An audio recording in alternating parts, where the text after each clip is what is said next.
Hello students, मैं teacher are के सिंह आपका ओमेगा प्रो क्लासेस में स्वागत है। तो डिटर्मिनेंट्स का कुछ क्वेश्चंस कराए थे। अब आगे क्वेश्चंस को कराने के लिए आपको क्रेमर्स रूल पर क्वेश्चंस कराएंगे, जिसके लिए कि क्रेमर्स रूल जानना जरूरी है। अब क्रेमर्स रूल क्या है, क्रेमर्स क्या है? क्रेमर्स जो है आपको समझिए कि मैथमेटिशियन का नाम है, जिन्होंने किसी भी सिस्टम ऑफ इक्वेशन को, लीनियर सिस्टम ऑफ इक्वेशन को, याद रखिएगा, क्रेमर्स रूल जो है, क्रेमर ने किसी भी सिस्टम ऑफ लीनियर इक्वेशन को with the help of determinant solve करने का तरीका बताया। उसी रूल को हम लोग क्रेमर्स रूल कहते हैं। तो क्रेमर्स रूल क्या है? It is a rule for solving the system of linear equation with the help of या यूजिंग द डिटर्मिनेंट। तो क्रेमर्स रूल का इंट्रोडक्शन ही है, it is a method, it is a method for solving the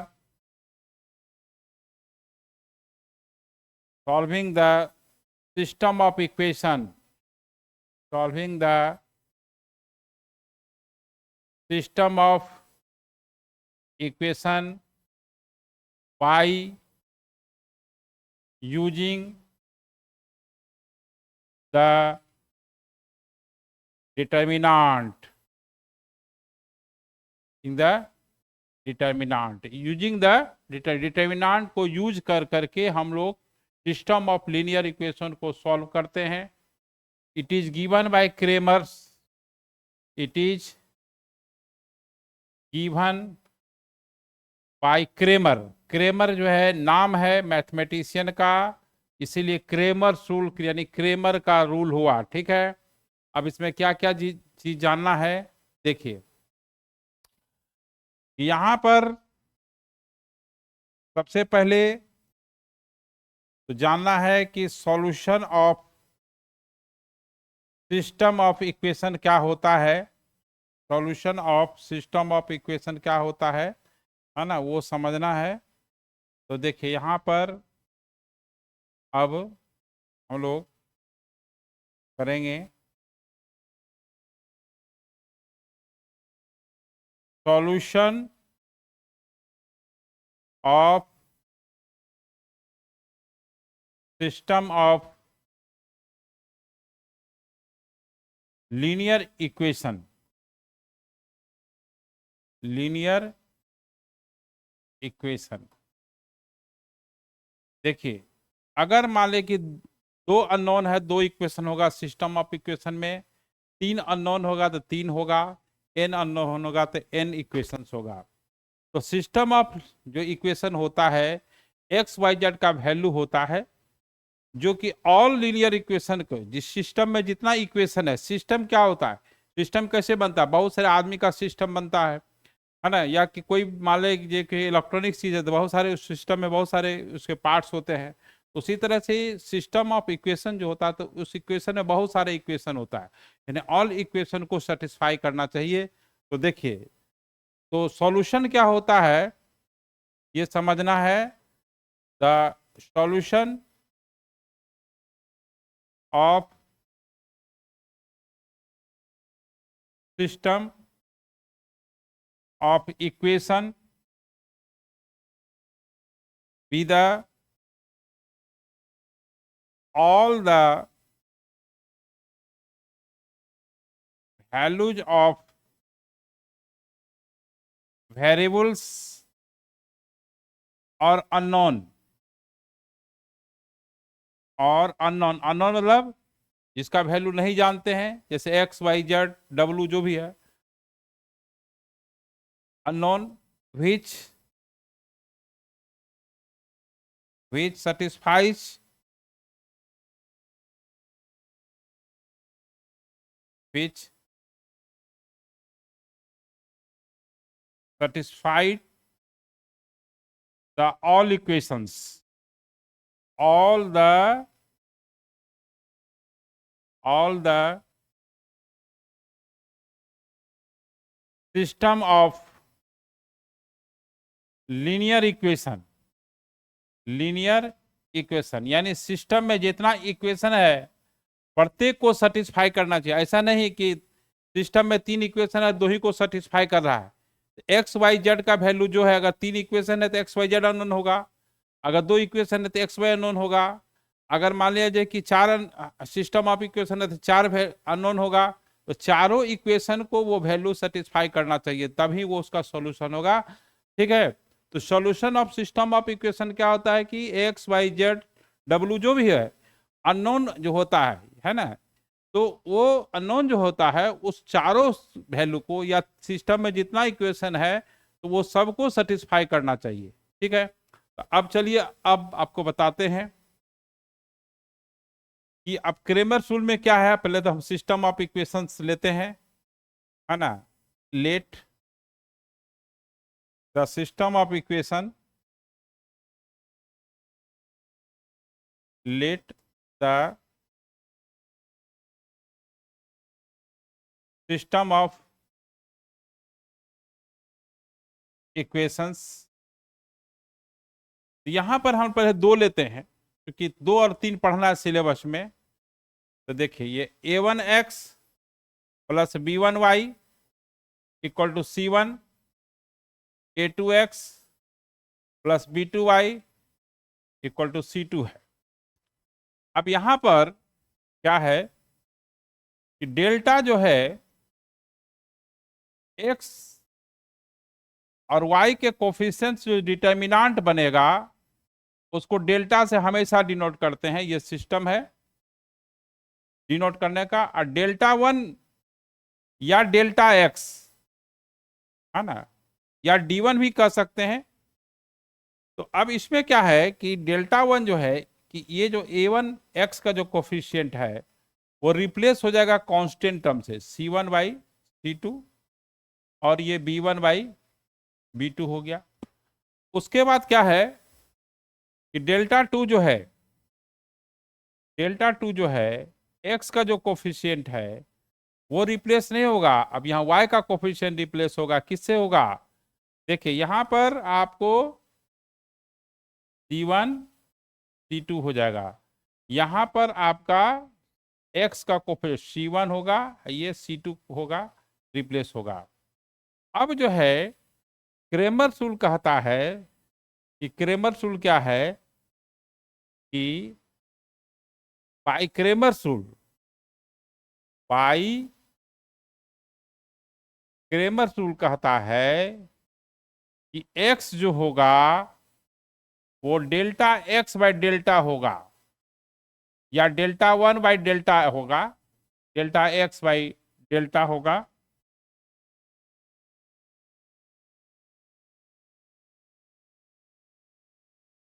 delta x by delta होगा, और y जो होगा, y जो होगा डेल्टा 2 बाई डेल्टा होगा, या डेल्टा y बाई डेल्टा होगा। इस तरह से हम लोग जो है, ठीक है, तो क्रेमर रूल यही कहता है। अब ये सिस्टम ऑफ इक्वेशन में अगर 3 इक्वेशन है ना, फॉर 3 वेरिएबल्स, 3 वेरिएबल्स, 3 वेरिएबल है फॉर 3 वेरिएबल्स, ठीक है। तो यहां पर अगर 3 वेरिएबल्स है, मान ले जाए कि a1x plus b1y plus c1z, जैसे यहाँ 3 वेरिएबल है, ये मान लिया जाए कि d1 है, और ये a2x है प्लस b2y है प्लस c2z है इक्वल टू d3 है, मान लिया जाए d2 है, और ये a3x है और b3y है और c3z है, ये आपका d3 है। अब यहां पर क्या है कि डेल्टा x निकालना है और डेल्टा y निकालना है, डेल्टा z निकालना है। तो सबसे पहले डेल्टा क्या होगा? डेल्टा होगा a1 a2 a3, X Y Z के कोफिशिएंट से जो बनेगा डिटर्मिनेंट वही डेल्टा 1 डेल्टा 2 डेल्टा 3 हो जाएगा। b1 B2 B3 C1 C2 C3 हो जाएगा। अब जो है डेल्टा एक्स क्या हो जाएगा, देखिए अब डेल्टा एक्स जो है, डेल्टा एक्स या डेल्टा वन भी जो भी है, तो यहां जो है आपका एक्स का जो कोफिशिएंट हो जाएगा वो C1, ये C1 नहीं है D1 है, D1 हो जाएगा। देखिए यहां पर आपका D1 D2 D3 हो जाएगा, D1 D2 D3 हो जाएगा। और वाई जेड का कोफिशिएंट यूं ही रह जाएगा, याद रखना है, ये याद रखने वाली चीज है। C3 हो गया। फिर डेल्टा वाई जो होगा, या इसको डेल्टा टू भी डिनोट कर सकते हैं। अब y का जो कोफिशिएंट है वो रिप्लेस होगा कांस्टेंट टर्म से, ये D1 D2 D3 हुआ। ये आपका A1, ये A1 A2 A3 हुआ। ये C1 C2 C3 हुआ।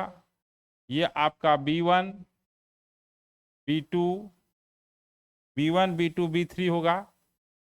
देखिए यहां पर B1 B2 B3 होगा, यहां पर आपका C1 C2 C3 होगा, तो यहां पर आपका C1 C2 C3 होगा।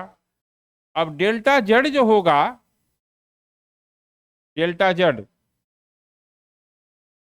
जिसको डेल्टा थ्री भी आप कह सकते हैं, तो ये जो है आपका रिप्लेस होगा, इससे रिप्लेस होगा A1 A2 A3, X Y का कोफिशिएंट तो सेम रहेगा, A1 A2 A3, B1 B2 B3 और B3, ये आपका D1 D2 D3 हो जाएगा, D1 D2 D3 हो जाएगा।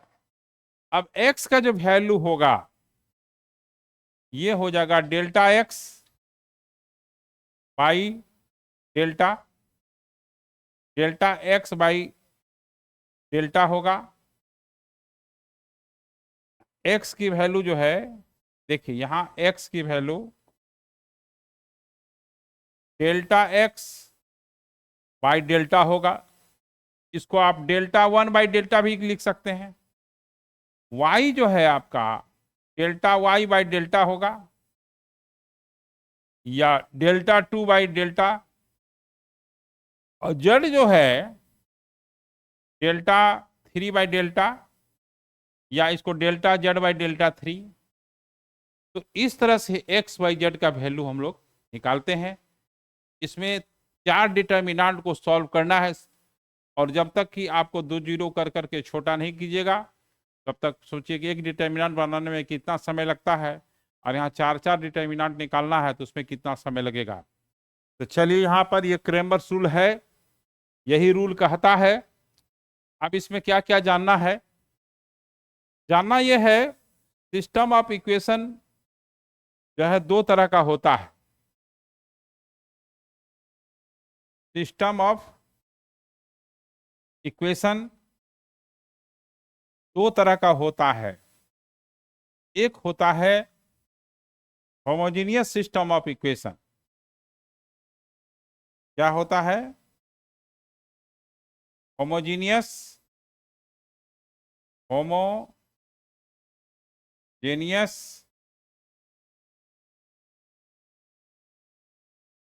System of equation. और दूसरा होता है non homogeneous system of equation.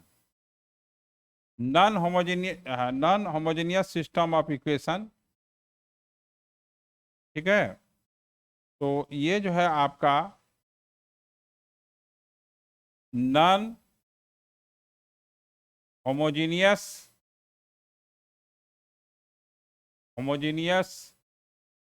System of equation, system of equation. Homogeneous system of equation किसको कहेंगे, ध्यान देना है। कि अगर होमोजेनियस सिस्टम ऑफ इक्वेशन किसको कहेंगे, देखिए a1x plus b1y plus c1z 0, a2x b2y plus c2z equal to 0, एक a3x plus b3y c3z equal to 0। यहां देखिए ऑल कांस्टेंट टर्म क्या है, 0 है। All constant terms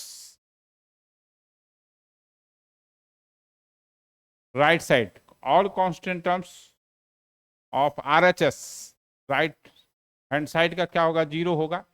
a1 a2 a3 x का कोफिशिएंट है। राइट साइड देखिए ये कांस्टेंट टर्म है, ऑल कांस्टेंट टर्म 0 है, तो होमोजेनियस होगा। नॉन होमोजेनियस में क्या होगा कि ऑल कांस्टेंट टर्म 0 नहीं होगा।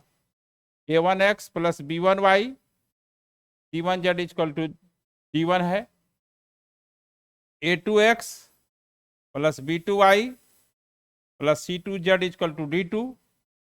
देखिए यहां ऑल कांस्टेंट टर्म क्या है, 0 है। उधर देखिए यहां पर a3x plus b3y plus c3z equal to d3 है। तो यहां ऐसा है कि 2 0 हो सकता है, लेकिन ऑल 3 0 नहीं होगा।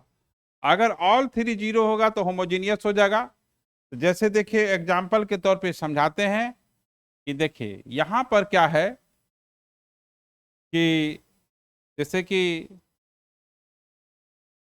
यहां x minus 2y plus 3z equal to 0 और 2x plus y minus 5z equal to 0 और ये 4x plus 5y plus 7z equal to 0। ये ऑल कांस्टेंट टर्म देखिए यहाँ पर 0 है, ये आपका होमोजेनियस हुआ। अब जैसे देखिए यहाँ पर x plus Y plus Z 0 है, x minus Y plus Z भी 0 है, 2x plus 3y plus 4z equal to 2 है। यहाँ ऑल कांस्टेंट टर्म 0 नहीं है, ये आपका नॉन होमोजेनियस हो गया।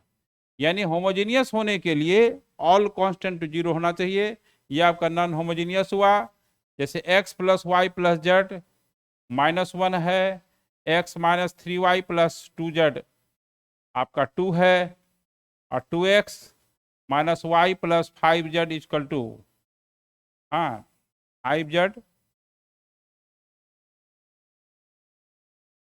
5z इक्वल टू ये 0 है। तो यहाँ पर 2 तो नॉन 0 है, यानी ऑल 0 जब होगा इधर राइट साइड का कांस्टेंट टर्म तो होमोजेनियस होगा, अदरवाइज नॉन होमोजेनियस होगा। ये पोलिनोमियल में भी होता है। अगर एक से ज्यादा डिग्री का, एक से ज्यादा वेरिएबल का पोलिनोमियल है, तो जिसमें कि x और y के पावर का सम प्रत्येक टर्म अगर सेम है तो वो होमोजेनियस इक्वेशन कहलाता है ना, पोलिनोमियल में। लेकिन यहाँ पर वो बात नहीं है, यहाँ तो आपको केवल लीनियर इक्वेशन ही होगा। तो लीनियर इक्वेशन, क्योंकि होमोजेनियस वर्ड वहाँ भी यूज है, होमोजेनियस वर्ड यहाँ भी यूज है। होमोजेनियस में क्या होता है वहाँ पोलिनोमियल में कि x और y के प्रत्येक टर्म में पावर का सम क्या होता है, सेम होता है, तो वो जो है आपको होमोजेनियस इक्वेशन होगा, है ना, होमोजेनियस पोलिनोमियल इक्वेशन होगा, होमोजेनियस पोलिनोमियल इक्वेशन होगा, ठीक है। और ये लीनियर में होमोजेनियस था, लीनियर में होमोजेनियस ड्यू टू कांस्टेंट के चलते होता है। अब पोलिनोमियल में जो होता है पावर के चलते होता है कि x और y के पावर का सम क्या होगा, अगर प्रत्येक टर्म में सेम है तो homogeneous, otherwise non homogeneous. Heterogeneous नहीं, केमिस्ट्री नहीं है ना, होमोजेनियस सॉल्यूशन है ना, हेट्रोजीनियस सॉल्यूशन ऐसा नहीं है ना, ये होमोजेनियस अदरवाइज नॉन होमोजेनियस। तो ये आपका हो गया होमोजेनियस नॉन होमोजेनियस। अब सवाल यहाँ पर यह है, कुछ इसमें टर्म आएगा उसको समझना है। समझना यह है कि कंसिस्टेंट और इनकंसिस्टेंट, है ना। तो देखिए इसमें वर्ड आया consistent and inconsistent. inconsistent of solution of system of equation. अब सवाल यह है कि क्या है कंसिस्टेंट का मतलब। 10th में पढ़े हैं कंसिस्टेंट और इनकंसिस्टेंट, ठीक है। जो बच्चे हिंदी माध्यम के छात्र हैं वो विरोधी और विरोधी समीकरण पढ़े होंगे। तो कंसिस्टेंट मतलब होता है कोई भी सिस्टम ऑफ इक्वेशन कंसिस्टेंट होगा यदि उसका वैल्यू निकलेगा, सॉल्वेबल होगा, यानी उसका सॉल्यूशन होगा, है ना। तो देखिए a system of equation, a system of equation is said to be consistent, said to be consistent if it has a solution।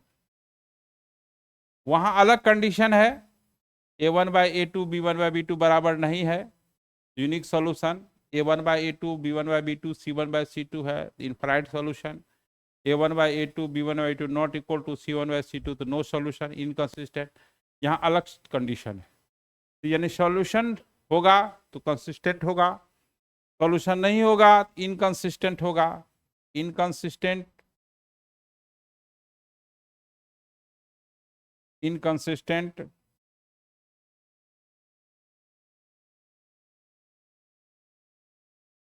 inconsistent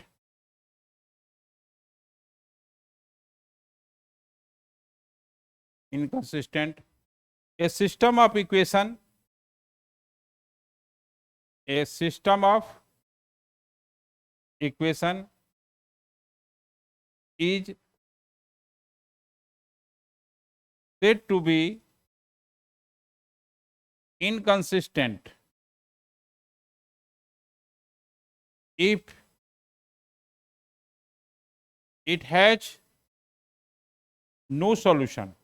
यदि सॉल्यूशन नहीं होगा वो इनकंसिस्टेंट होगा। अब आपको बताना है कि कंसिस्टेंट और इनकंसिस्टेंट क्या कंडीशन है। उसे जानने से पहले आपको हम टाइप ऑफ सॉल्यूशन बताएंगे, टाइप्स ऑफ सॉल्यूशन, तब आपको बताएंगे कंडीशन, समझ में आएगा टाइप्स ऑफ सॉल्यूशन, क्योंकि वहां बताएंगे कंसिस्टेंट होगा तो कैसा सॉल्यूशन होगा, इसलिए टाइप्स ऑफ सॉल्यूशन क्या होता है। देखिए सबसे पहले यूनिक सॉल्यूशन, यूनिक मतलब विचित्र नहीं है, यूनिक सॉल्यूशन मतलब हुआ कि यहाँ एक्स और वाई का वैल्यू एक ही होगा, एक से ज्यादा नहीं होगा, उसको यूनिक सॉल्यूशन कहेंगे। तो ये यूनिक सॉल्यूशन किसको कहेंगे, कोई सॉल्यूशन यूनिक होगा यदि उसका एक्स वाई जेड का वैल्यू एक ही होगा। तो देखिए ए solution is said to be unique solution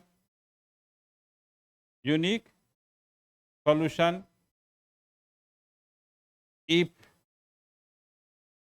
the value of x y z और अननोन कह सकते हैं, unknown is only one that is single solution, एक ही सॉल्यूशन होगा, सिंगल सॉल्यूशन होगा। अब होता है एक travel solution, travel solution.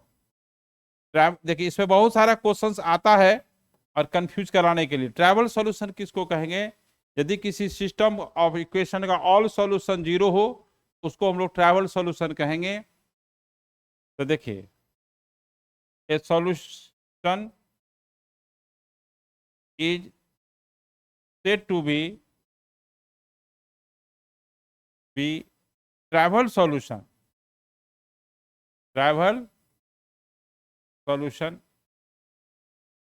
if they are all solution if they are all solutions of system of equation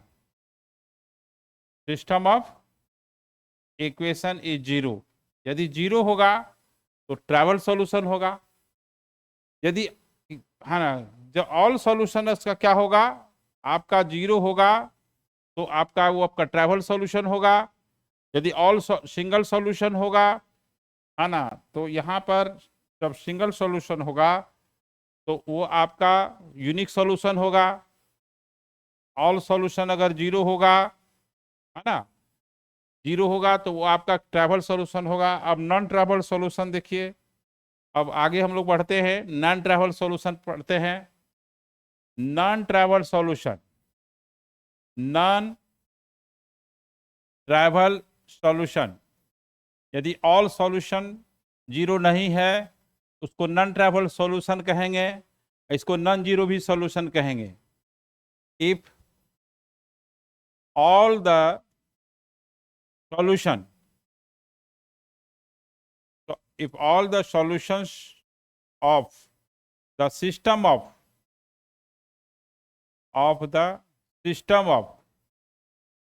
equation is not 0, then solution is called non-travel solution, और इसको non zero solution भी कहते हैं, यानी 0 नहीं, यदि ऑल सॉल्यूशन 0 होगा तो वो जो है आपका ट्रैवल होगा, यदि ऑल सॉल्यूशन 0 नहीं होगा तो वो नॉन ट्रैवल होगा। अब इसमें क्या क्या पॉइंट याद रखना है, देखिए कि ये नॉन होमोजेनियस इक्वेशन है। नॉन होमोजेनियस इक्वेशन में, नॉन होमोजेनियस इक्वेशन में आपका नॉन होमोजेनियस इक्वेशन है, उसमें क्या क्या बातें हैं देखिए यहां पर कि अगर डेल्टा अगर नॉट इक्वल टू 0 है और डेल्टा 0 है, दो ही बात हो सकता है, या तो डेल्टा जो है आपका 0 होगा या 0 नहीं होगा, और तो कोई वैल्यू नहीं आ सकता है। तो अब देखिए यहां पर अगर डेल्टा नॉट इक्वल टू 0 होगा तो इसका यूनिक सॉल्यूशन होगा। तो इन दिस केस जो है आपको थोड़ा बढ़ाना पड़ेगा स्क्रीन को, देखिए in this case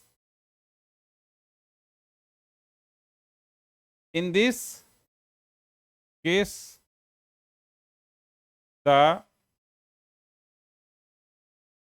system of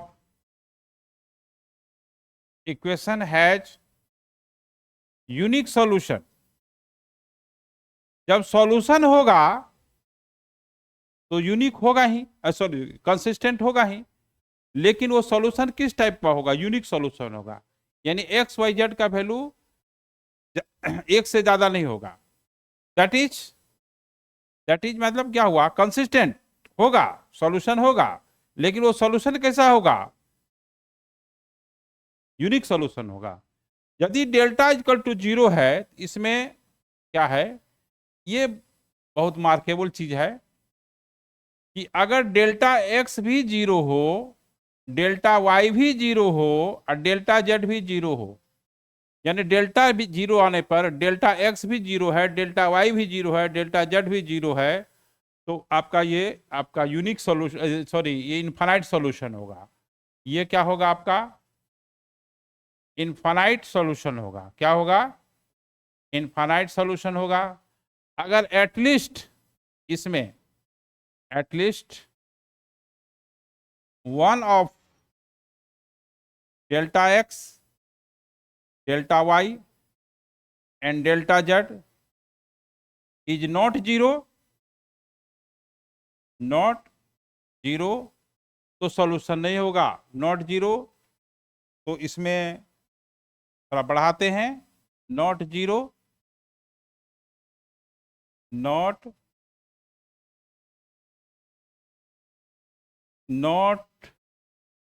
0, then system of equation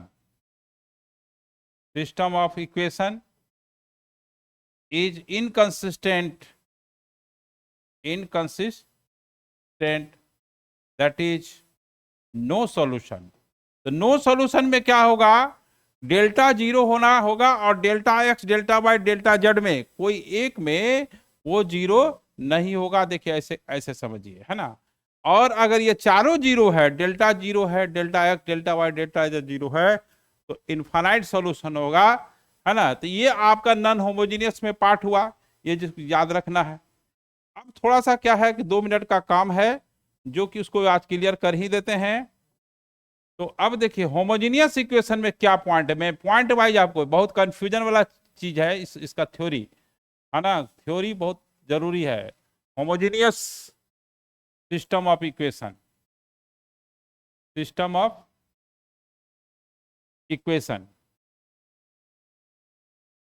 ऐसा है कि होमोजेनियस सिस्टम ऑफ इक्वेशन में क्या है, ये हम कभी भी इनकंसिस्टेंट नहीं होता है, क्योंकि किसी भी होमोजेनियस इक्वेशन का एक सॉल्यूशन अवश्य होता है, x equal to 0, y equal to 0, z equal to 0, क्योंकि राइट साइड 0 होता है तो 0 रखेंगे, x की जगह y की जगह 0 रखेंगे, जगह 0 रखेंगे तो वो सेटिस्फाई करेगा ही ऑल इक्वेशन को। तो इसमें क्या क्या पॉइंट याद रखना है कि homogeneous equation is always consistent. Homogeneous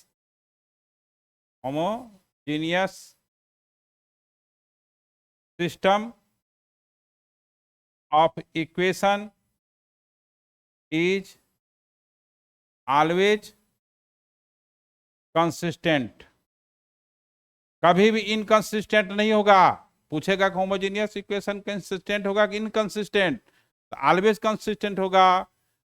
एक दूसरा कि होमोजेनियस इक्वेशन जो है का नॉन ट्राइवल सॉल्यूशन होगा। तो देखिए इसमें क्या है, होमोजेनियस इक्वेशन जो है, homogeneous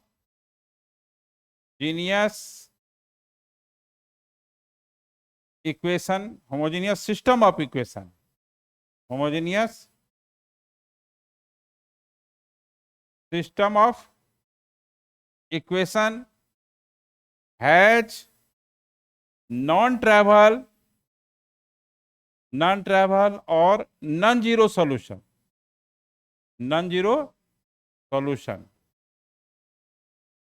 if delta is equal to 0। यदि डेल्टा इज इक्वल टू 0 होगा तो आपका उसका क्या होगा, नॉन जीरो सॉल्यूशन होगा।